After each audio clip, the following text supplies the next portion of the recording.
पवार कुटुंब म्हणजे दरोडेखोरांची टोळी असं लक्ष्मण हाकेंनी म्हटलंय। अजित पवार आणि शरद पवार हे एकच आहेत, पीडीसीसी बँका निवडणूक जिंकण्यासाठीच आहेत असंही हाकेंनी म्हटलंय। माळेगाव कारखाना निवडणुकीवरून हाकेंनी हा निशाणा साधलाय।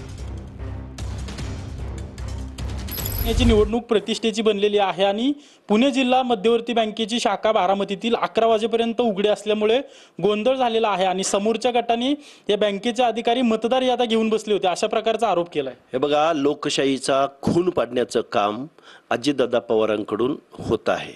अजितदादा पवार हे महाराष्ट्राच्या उपमुख्यमंत्री पदावर आहेत, पण त्यांचा इंटरेस्ट कुठं आहे तर माळेगाव सहकारी साखर कारखान्याच्या निवडणुकीमध्ये।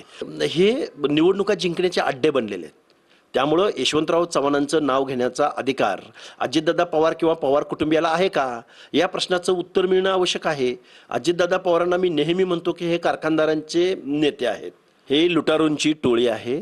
सर्वसामान्य माणूस मात्र यात भरडला जातोय आणि महाराष्ट्राच्या राजकारणात बघा, पाठीमागं लोकसभा निवडणुकीमध्ये सुद्धा असाच गैरव्यवहार झालेला होता। अशाच रात्री अपरात्री बँका उघड्या महाराष्ट्रानं पाहिलेल्या होत्या। मला वाटतंय हे सातत्यानं जे निवडून रिपीट अगेन अँड अगेन निवडून येतात ना, ते जनमानसाच्या जनभावनेवर येत नाहीत निवडून, हे अशा ह्यांच्या काळ्या कृत्यामुळेच हे निवडून येतात। हे पवार फॅमिली ही दरोडेखोरांची टोळी आहे, ही कारखानदारांची टोळी आहे। सहकार यांनी कधीच डुबवलेला आहे। साखर कारखान्यामधून हा कोऑपरेटिव्ह सेक्टरमधला हा जो सहकारी साखर कारखाना आहे तो ताब्यात यासाठी हवा आहे की त्या कारखान्यानं जर जादा रेट दिला तर बाकीच्या कारखान्यांना जादा रेट द्यावा। त्यामुळे फ्रंटचा कारखाना ताब्यात ठेवला की दर ठरवणारे हेच, आणि मग त्या दरानुसार त्या कारखान्यांपासून जे रॉ मटेरियल उपलब्ध होतं ते यांच्या वायनरीला जातं।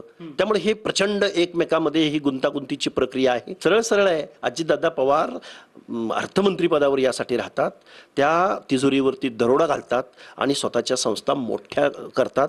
हा जर सहकारी साखर कारखाना जर पवार फॅमिलीने ताब्यात घेतला तर अजून थोड्या दिवसांनी याचं प्रायव्हेट कधी होऊन जाईल आणि तो कधी पवार फॅमिलीच्या मालकीचा झालेला असेल हे सांगता येणार नाही। कॅमेरा पर्सन नागनाथसह अजिंक्य धायगुडे, TV9 मराठी, पुणे।